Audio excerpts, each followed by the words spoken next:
Good morning, chickadees. Today we're doing something a little bit different. Usually I come on here with a book review, which is brilliant because we love a book review. But today I thought I would do... I've just kicked my stand. Whoops. It's fine now. Where was I? Doing something different. I literally have just been feeling recently, so I really wanted to do my makeup today. And then I thought, why not just do like a book related, bookish get ready with me? So that's what we're going to do. We're not doing a book, like a review of a book in particular, because I was going to review Summit Equation, but I think I'm going to leave that for another time. So today we're literally just going to be talking about my top reads of 2022 so far, which I'm excited about because there are a lot, because this year has just been... I've been blessed with good books, so, and lots of iced tea. So yes, on the makeup related side of things, my skin is already moisturized and it is also already primed.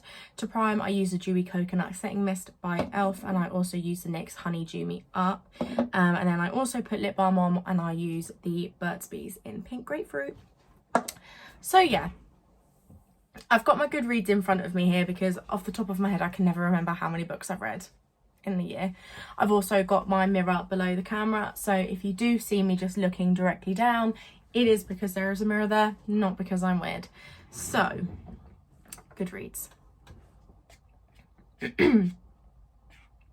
going to start off by like January time, because that's obviously where the year starts, but we're gonna have to do like little makeup bits as well, aren't we? I didn't really think about this, but it's fine. So for foundation, I am testing out the Il Makiage foundation at the moment. I saw it online, I just wanted to give it a go, and it's okay. It's okay. Usually I use the NARS Sheer Glow, and that is definitely my favourite, but why not try it? I'm still in between of how I like to use this, like how I like to applicate it. Sometimes I like to use my beauty blender and sometimes I like to use a brush. So I haven't decided what I'm going to do yet, so it's literally just going to be a spur of the moment thing. So first book I read in, what year is it? 2022 was Ugly Love, I believe. I'm just going to have to double check this because I think it was. Yes, the first book I read was Ugly Love by Colleen Hoover. Now, the only Colleen Hoover book I had read prior to reading Ugly Love was the infamous It Ends With Us. Now, loved that. Absolutely loved It Ends With Us. I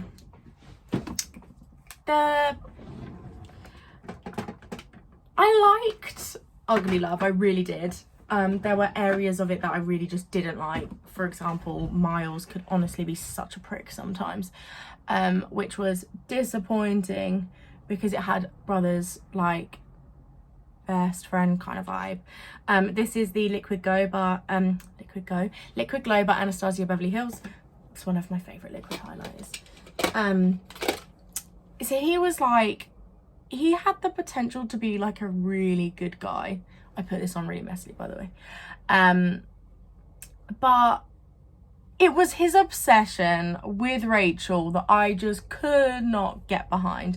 And obviously in the beginning, you don't really know why he's so obsessed with her. And obviously as the book goes on, you do kind of realise and you do understand, which I get. But there was like some scenes where like Tate, I was just like, girl, you deserve so much better than what this guy is giving you right now. Which honestly, if you think about it, wasn't a lot anyway. He was nothing special.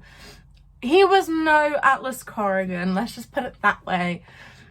And I just feel like some of the things he did were just really questionable. Like the way he treated her. We did not stand that. We did not stand the way he treated her. The way he treated her was actually just vile. But a part of me really loved him because we all know I love a morally grey character. I mean, he wasn't morally grey. He was just 50 Shades of fucked up at this point. But, you know, fine. There is no way no other way to put it. He really was kind of fucked up. Though when you find out why he was kind of fucked up, you do kind of feel a bit sorry for him, but only a bit. Literally not even that much. Like, yeah, the situation he went through when he was younger was the situation he went through when he was younger was really shit. Like, I would not wish that on anyone. Like, I wouldn't even wish that on my worst enemy. Like, that was just sad. But yeah, I don't know. Whilst I liked him and Tate together, I do feel like Tate deserved so much more. And whilst I did want them together, it was like, yeah, but she also deserves like a 10 out of 10, and he was not giving me 10 out of 10 energy. He was giving me like a 7 at a push. Just because he was so fucked up, I think. And he was just ridiculous. Anyway, that was a very toxic relationship, in my opinion. Which obviously we don't stan. We don't support toxic relationships. Like, I loved It Ends With Us. Do I agree with Ryle? Hell no. Did I like him? Hell no. I hated his guts. But I feel like it had good rep for like abusive relationships in that. I do feel like some people probably do feel like it was kind of like a mixed message, kind of. In no way, shape or form did I feel as though It Ends With Us was promoting abusive relationships. No way. That's not the vibe I got from it. However, some people do.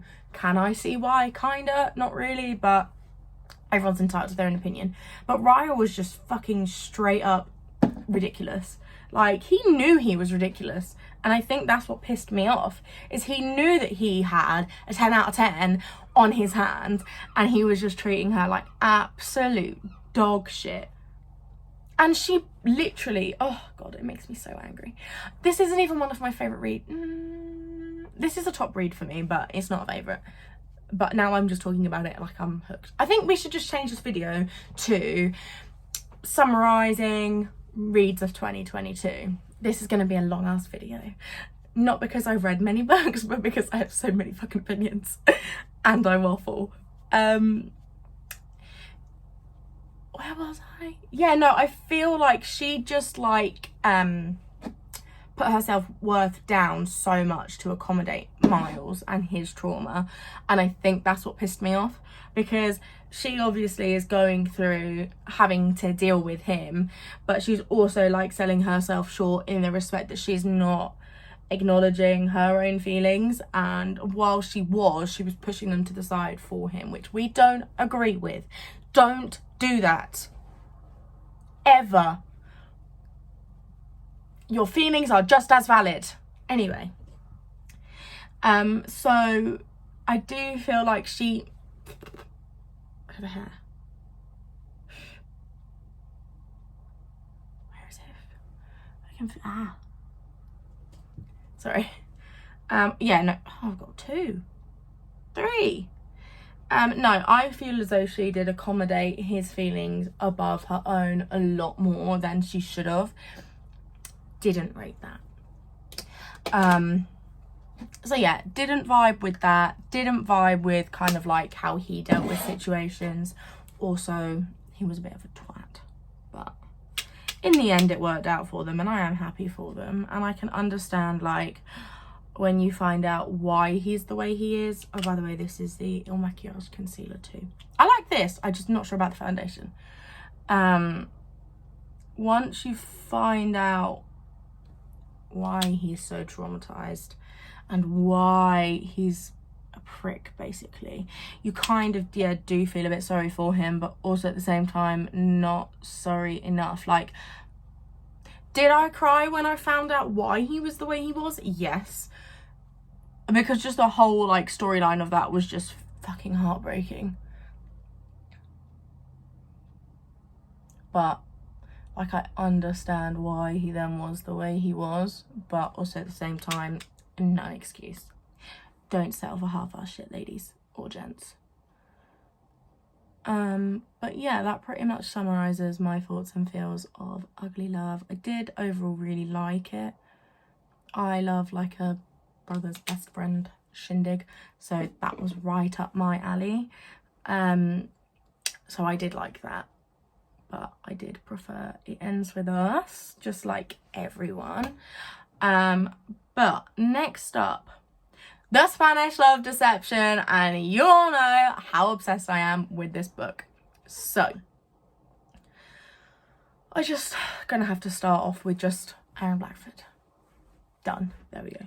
That is just the whole synopsis of it. Like, that is the whole chat about The Spanish Love Deception. If I just say Aaron Blackford, you all know what I mean. So it's fine. Now, I really love this book. I had seen so many girls, and especially some of my friends, raving about this book on Bookstagram. And I kindly got gifted it through Bookstagram from one of my friends on there, Jess. And there was obviously so much hype to it, so I was really excited to see if it was going to live up to the hype, which in my opinion it did. I loved it. I absolutely bloody loved it. Like, I literally read it in a couple days. I can tell you how quick I read it because I have my Goodreads. Let me see. Oh, I read it in 2 days. I literally picked it up straight after I finished Ugly Love, and I read it within 2 days. So I was obsessed. It was a really good book. Like, kind of enemies to lovers. Like, kind of was, but like, I feel like it was enemies to lovers. There was enemies to lovers in it. More so like fake dating than enemies to lovers, in my opinion, but still it was up there, right? I could see that it was. I love enemies to lovers, and I bloody love a fake dating trope. Like, that just is my go-to for books, and it just delivered. Just bloody delivered on fake dating 100%. It also delivered on like the banter and like the witty humour. Aaron Blackford was literally just a gem from the get-go. Like, there was just no doubt about that. Like, he was husband material from the get-go, which we love, which we 100% stan. Catalina, I loved her. I mean, yes, she could be slightly irritating in parts, not because like she was just an annoying person, but like because she was unnecessarily like arguing with like Aaron, like not necessarily arguing, but she was so unnecessarily just constantly trying to like be, we don't like each other, instead of being like, oh, yeah, kind of like him. Like, she just was so in denial. Like, sometimes I was like, bitch, it's Aaron Blackford, it's okay to admit that you like him. Honestly, like, swear to God, just admit it, because everyone here fucking loves that man. Fact. I don't know if I actually wrote a review about it, to be honest. I wrote it on my Bookstagram account, but I didn't actually write it on Goodreads. So, like, what am I trying to say? One thing I really wanted more of was the Spain part of the book. Loved it though. Like, the lead up to it was really good. Like, I love the way he kind of just volunteered his services straight away. Like, oh, you just could not say no to him. And I loved the bit when they were in Spain, like when they did like that sports bit. I think, was it like the bachelor party? Maybe it wasn't. No, when they just played football and like he got shirtless. I could just imagine it. It sounded incredible. Just Aaron, obviously.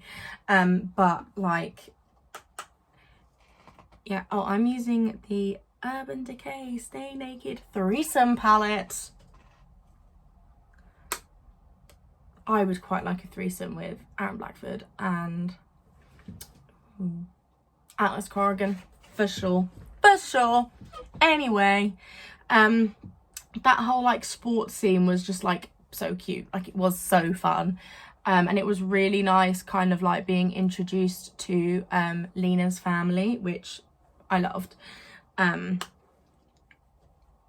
Yeah, no, I really enjoyed this book. Like, definitely one of my top reads of the year. yeah, I can never summarize how much I love this book. I can never put it into words, so it leaves me speechless all the time, quite frankly. Eleanor Armas, honestly, you are just incredible. Incredible.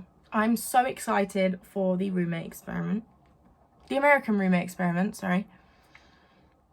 That is going to be incredible. I did get a sample chapter on NetGalley, which I'm super excited to read, which I haven't got around to doing yet. I'm really sorry. But yeah, so I'm super excited for that, just because there's going to be more Aralina content. But also I'm super excited to just you know, read about Rosie and Lucas and just excited. I'm excited. I literally can't wait. Like, I think it comes out in September. It does come out in September. I'm pretty sure it does. Again, two of my good friends on Bookstagram, Jess and Samia, have been posting about this non-stop on their story, which I love, because they are both an Eleanor Armas and an Aaron Blackford stan account. At this point, that's all it is. Which I love. I'm here for, because same. But yeah, so I'm excited about that one. But yeah, Spanish Love Deception just hit all the marks for me. Like, it really just did not disappoint in any way, shape or form. Oh, I am using, I keep saying oh because I keep forgetting. I'm using the Huda Beauty 3D highlighter palette, and I am currently using the shade, oh crap, hang on, Tahiti. I'm gonna say it quietly because I don't really know how to say it. So yeah, this is the palest palette because I'm pale. But yeah, so that was just overall really good book. I really liked Aaron's like persistence with her, and like I feel like she knew from the get-go that she liked him way more than she thought she did, for a lot longer than she thought she did, which obviously made so much sense, because who wouldn't be in love with Aaron Blackford? Tell me that right now. Who? I have been obsessed with him since day one. How did Lena not process this? Honestly, it's terrible. Sorry. I'm trying to keep hydrated during this like muggy weather. And it's going well, surprisingly. Hence why my skin is actually quite clear at the moment, which we stand.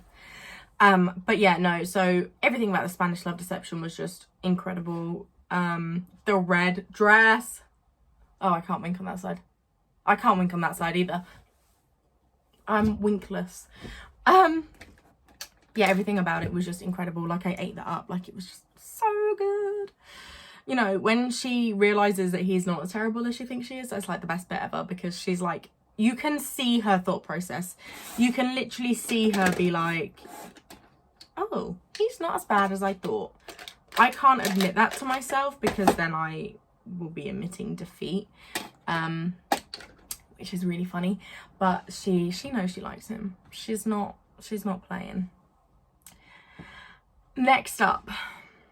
But yeah, overall, that was just a fucking banging book. 10 out of 10. 10 out. Oh, when the bit when sorry, this bit always fucking cracks me up. The bit when her cousin's there and they've like broken the bed. There, you know, it's really not many spoilers. That is my favourite bit, because I literally howl when I read that. I literally howled. Hilarious. Next up, Air of Fire by Sarah J. Maas. Now, oh my god, you guys know how obsessed with The Court of Thorns and Roses I am. That did make sense. I'm obsessed, you know this. Crescent City like series, obsessed. Throne of Glass, obsessed. However, when I started reading Air of Fire, oh my god, did it drag. I just wanted to like read it with just as much like enthusiasm as I read the other ones, because I really loved Throne of Glass, Crown of Midnight, and Assassin's Blade. R.I.P. to my one true love. I miss Sam. Sam deserved fucking better. Sarah, if you're watching this, I am still not over that. Just saying. I don't think anyone's going to be over it in a long time. Anyway, so like the first half of the book, whilst I did get to meet Rowan, my other book husband, I felt like it took a really long time to get going. There was just so much building, and I felt like because the other ones had been quite fast paced, that this one was just a bit like, oh, okay, we're taking a little bit on, we're sitting on the back burner a little bit here, and we're like gonna slow it down quite a lot, which I felt was how that book went. Did I enjoy it though? Yeah, 100%. Like, I really loved it when I got into it. And then when like the second part happened, that's when it all like kicked off. And like, I feel like it picked up so much then as well, which we're here for, because we love it when that happens.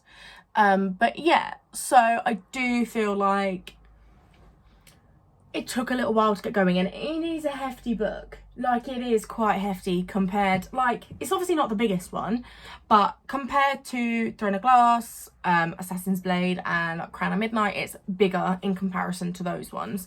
So obviously it was quite a big book in comparison. It's like 600 pages, I think. Let me see. I can't remember how many pages it is. 565 in the hardcover. Okay, so it's quite a lot, whereas the other ones aren't as much. Still good book though. But yeah, once it picked up, I was obsessed. I'm just always obsessed with Sarah J. Maas at this point. I don't think there is going to be a book that she writes that I don't like. I haven't read the Catwoman book, and I don't know if I'm going to. So that could be on the list of things I don't like. But yes, so really enjoyed that when I got round to it. I rated that 4 stars. Oh, I haven't actually... So I rated Ugly Love 4 stars. I rated The Spanish Love Deception 5 stars, obviously. And Air of Fire 4 stars.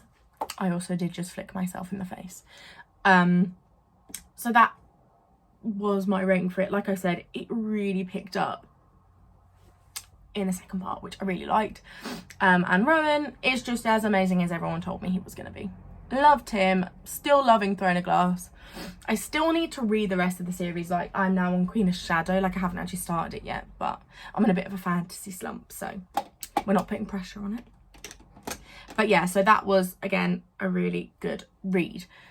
Then I read All Roads Lead Here, which was my, I want to say, 3rd Mariana Zapata book. Yes, it was. Oh, she just writes amazing books. Oh my god, I loved it.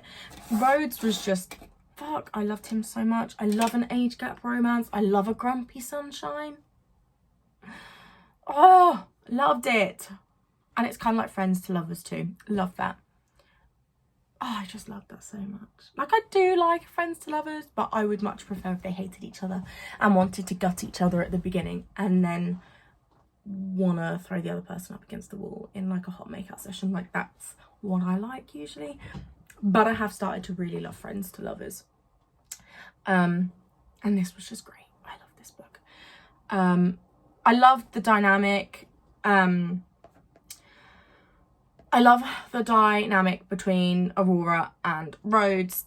It was just perfect. Easily gave that 5 star. Like, that then took its place as one of my top reads of the year easily. Just one of my favourite books.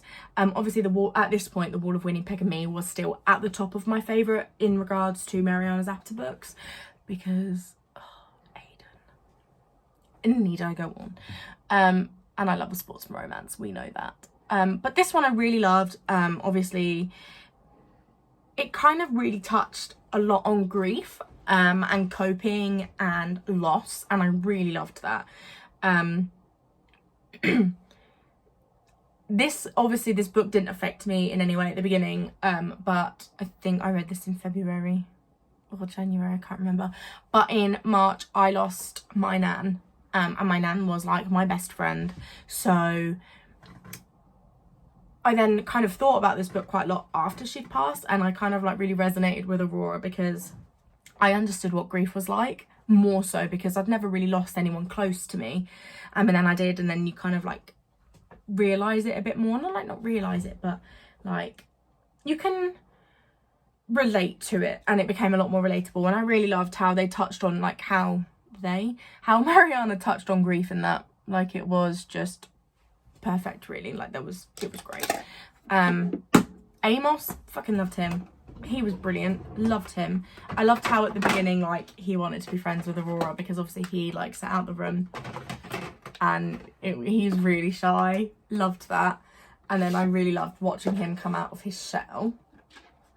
But yeah, all in all, that was just a really good book. Like, I could reread Mariana Zapata and it would literally be like reading the book for the first time. Like, she just has that way of transporting me into like this world, really. She's incredible. She's definitely one of my favourite authors, and I'm actually kind of ashamed to admit I didn't know about her until last year. Big up Jess, because she was the one that introduced me to her.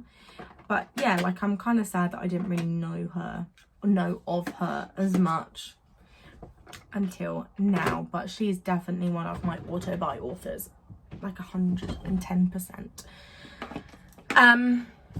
So that was always a really good, like, I kind of always knew that I was just going to love All Roads Lead Here because, again, Mariana Zapata, Grumpy Sunshine, age gap.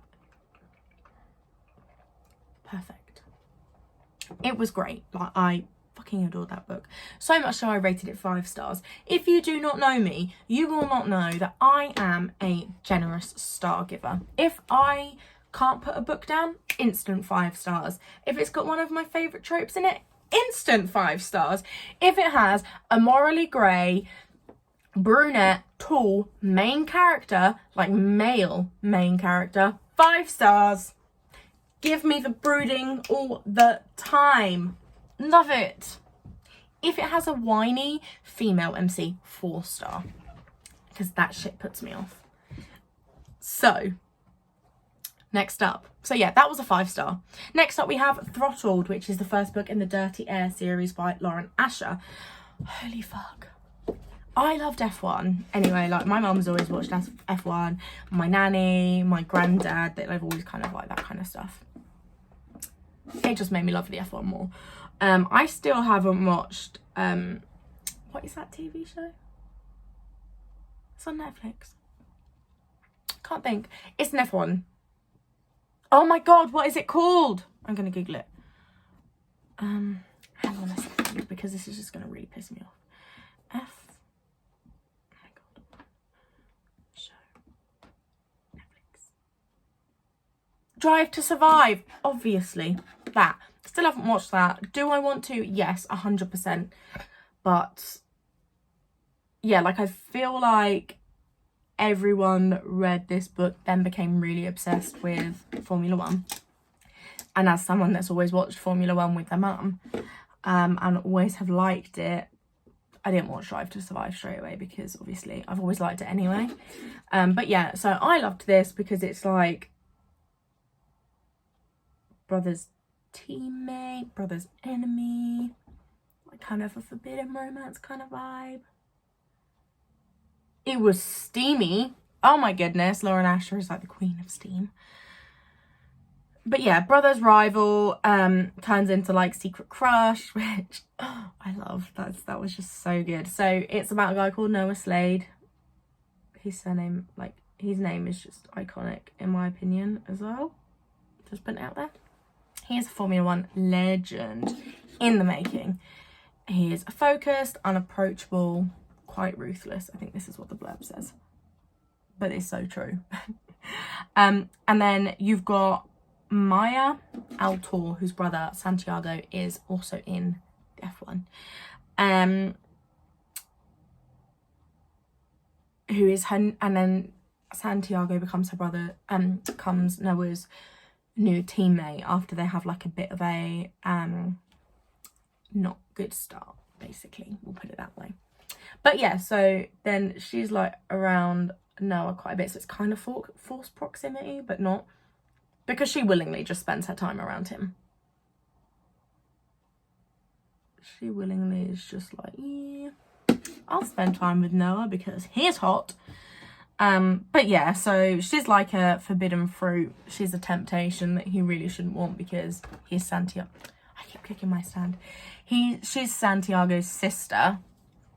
But we love that kind of like forbidden thing. Anyway, they kind of like fight. They're kind of like enemies in a way to begin with. Like, she doesn't like him. She thinks he's a jackass. But then obviously the temptation's too real and they realise that they actually really fucking like each other. So, perfect. Loved that one. I gave that one a 4-star. I can't remember why. Like, I loved it and I 100% would reread it. Oh, see, I do... Why did I rate it 4 stars? Did I write a review on here? I can't really remember.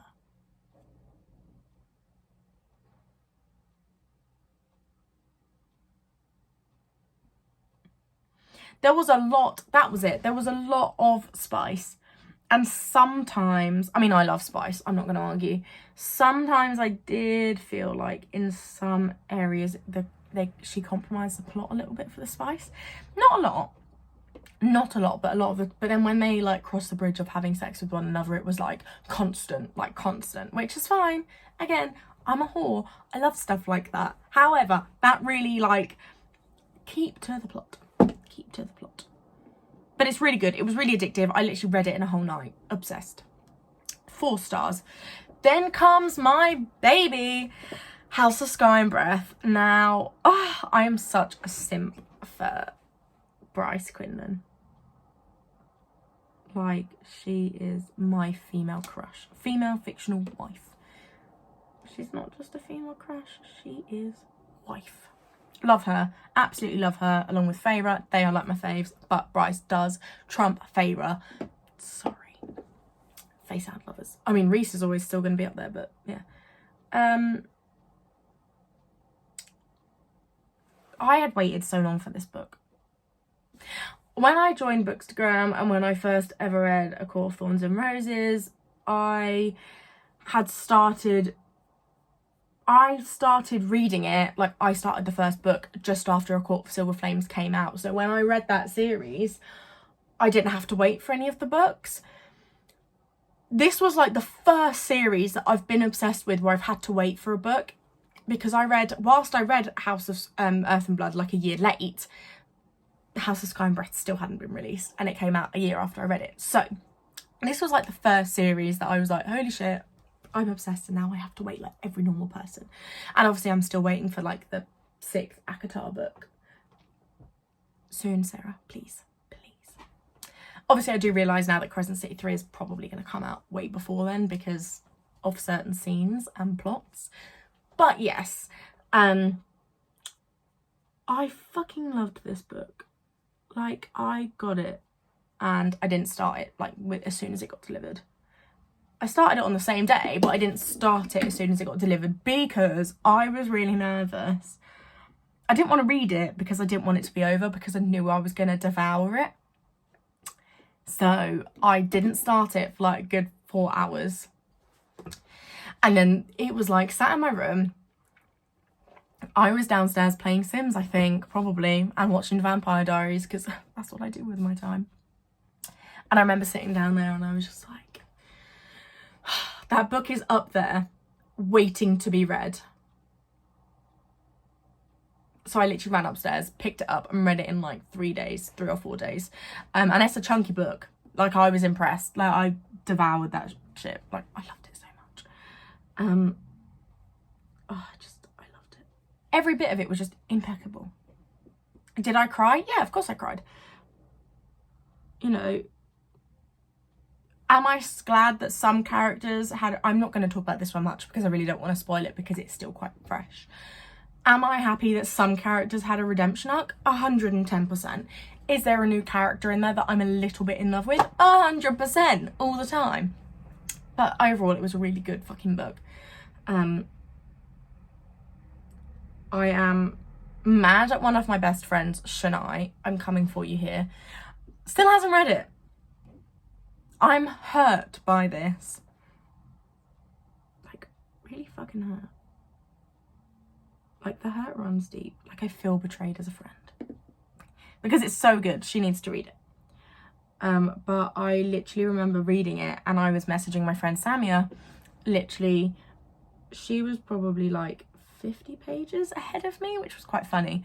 So we were kind of reading it in tandem, but not. And I remember voice noting her, being like, bitch, what the fuck? Constantly, because there was just like plot twist after plot twist. And me and her were like obsessed with it. Like, I think we probably cried together at one point, but it was a 10 out of 10, 5 stars, 100%. Then we move on to Twisted Love by Anna. I can never say your surname. Hang? I don't know. We're going to leave that bit. Twisted Love. Liked that. I love a possessive arsehole as a male MC, which Alex Volkov was. Sorry, there's always some serious concentration when I do my eyebrows. I don't know why. He was such a grumpy asshole, really. She was so sunshine. And I like that dynamic. We know I love that dynamic. So yeah, that was just freaking incredible.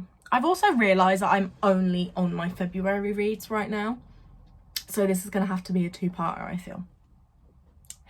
But yeah, so brilliant. Loved that. Absolutely adored every minute of it. Again, sometimes I feel like the plot was compromised a little bit with the spice, but fine, I'm not complaining.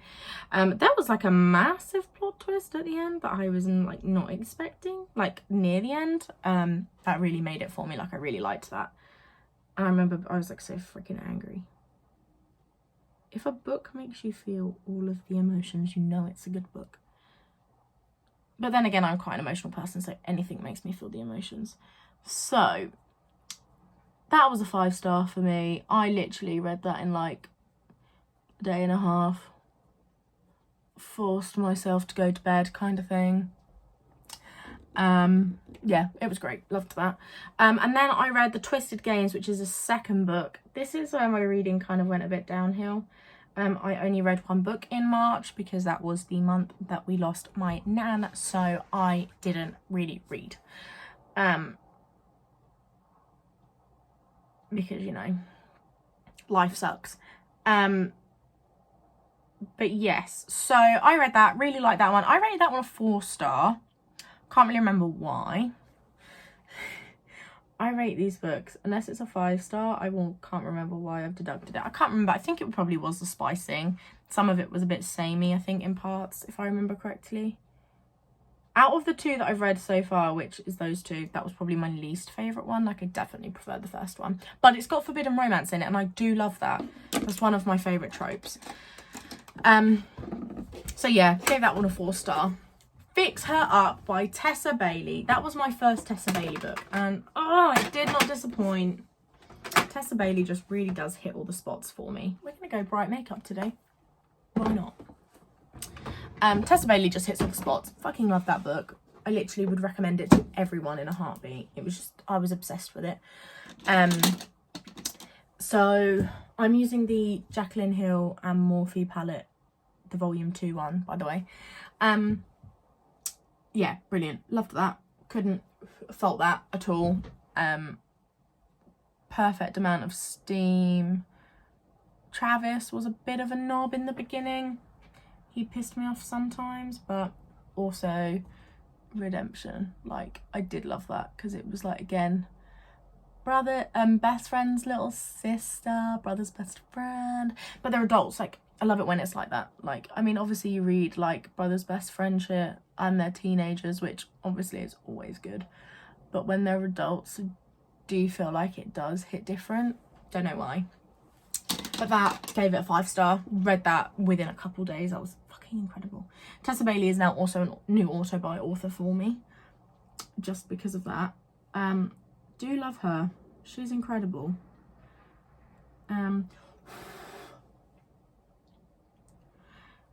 Yeah, so that was 5-star, and then I literally think I picked up the rest of the books as soon as I finished that one. I bought them all on my Kindle to begin with because Abby, which is a girl I'm friends with on Bookstagram, she has a Bookstagram account, snail_pages, if you want to follow. She'd said that she'd had a hard time getting physical copies of them, so I was like, I'm not gonna buy the physical copies. I'll buy it on my Kindle. Sometimes very rarely with some books, I will buy them on Kindle for like, if they're on like a 99p thing, or if they're like on offer, if I'm not sure I'm gonna like it. And then if I do like it, I then always buy the physical copy, because I'm toxic. There is no doubt about that. Definitely toxic. So yeah, loved that book. Instant 5 stars. Loved that. Couldn't fault that at all. Then we read Culty by Mariana Zapata, and holy fuck, that literally stole my fucking heart. Stole my heart. I've always loved sports romance, as you know. I love all of Winnipeg and me, but Culty now sits as my favourite Mariana Zapata book. Holy shit, is it incredible? I love it. Can't recommend it enough. Obsessed with Rena Culty. He lives in my head rent free. I think about him daily. Daily. Okay, I love him. I'm obsessed with him. I want him to exist in real life. And I'm constantly saddened by the fact that he doesn't exist. Constantly. I just love him so much. Like, I can't even put into words how much I'm obsessed with Rena Culty. Yeah, no, that is definitely one of my top reads of the year. Fucking love Culty. It's just incredible. I love it. When I say that I would happily give all of my money to Mariana Zapata and Tessa Bailey, I'm not lying. Oh, and Lauren Asher and Eleanor Armas and Sarah J. Maas. All of them. But yeah.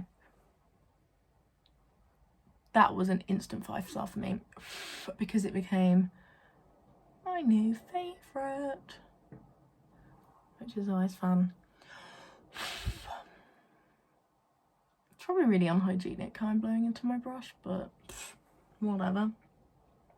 Next, so that was a 5 star instant. I'm now racing through these because I'm well aware that it's taken me a long while to get through this, and I'm not even halfway. So I think after the next one, we're going to call it a day and then do a part 2. But no, Culty was just incredible. I just can't stop thinking about it. I still think about it, and I want to do a reread soon, like definitely. I just need to buy the physical copy first so I can annotate, because I want to do that. Then we had Dear Aaron, another one by Mariana Zapata. Can you tell I'm obsessed? Loved that one too. That was brilliant. That was so sweet. Absolutely ate that up. Like, that was just adorable. She really hits all of the spots with like cutesy kind of vibes, which I absolutely adore. Like, literally, I love that book so fucking much. It was so good. I'm using the Naked Cherry palette for just some glitter. But yeah, no. Fucking love that book too.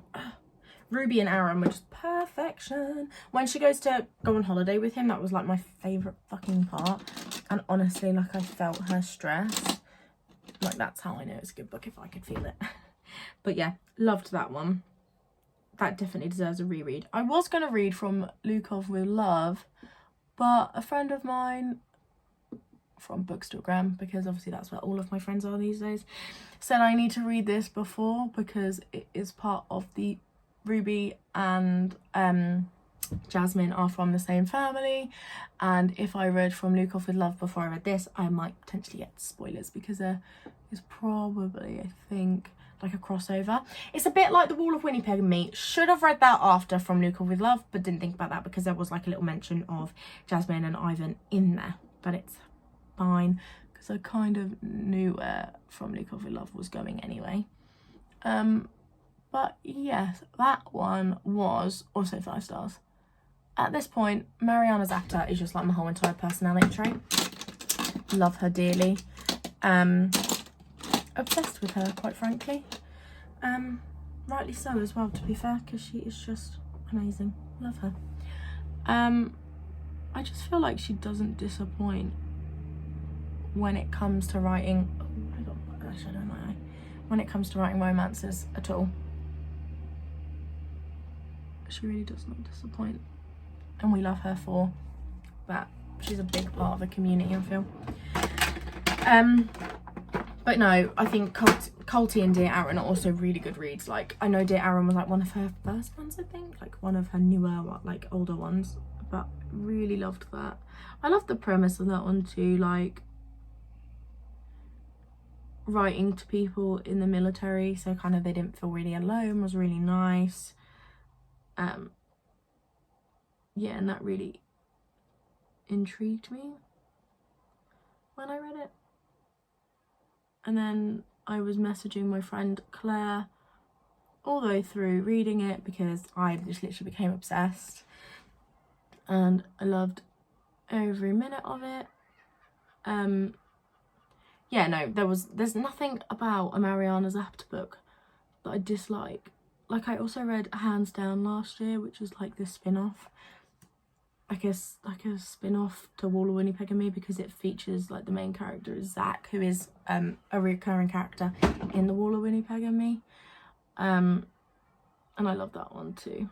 That was just so cute. Like, all of them I just read really quick. I need to read more of hers. I'm slacking. But also, one thing that really pisses me off, Mariana, I do love you, but if I order one of her books from Amazon, they're never the same size. Really irritates me, I will be honest. But, you know, beggars can't be choosers. I will buy it anyway.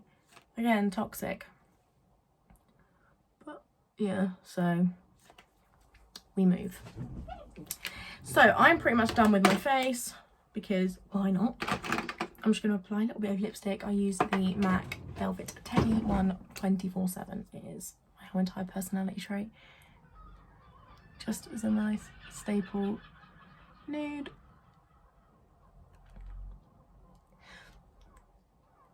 But yeah, I really enjoyed doing this Get Ready With Me kind of book talk. I felt like it was really fun.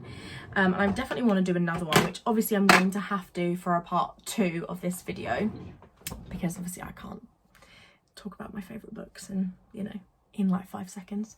But yeah, that is pretty much it. We're wrapping up there. This is definitely going to be a part 1, and we're going to start next part off with my favourite lie, my first ever audiobook, which mixed feelings about, but you're going to find out about that one in the next one.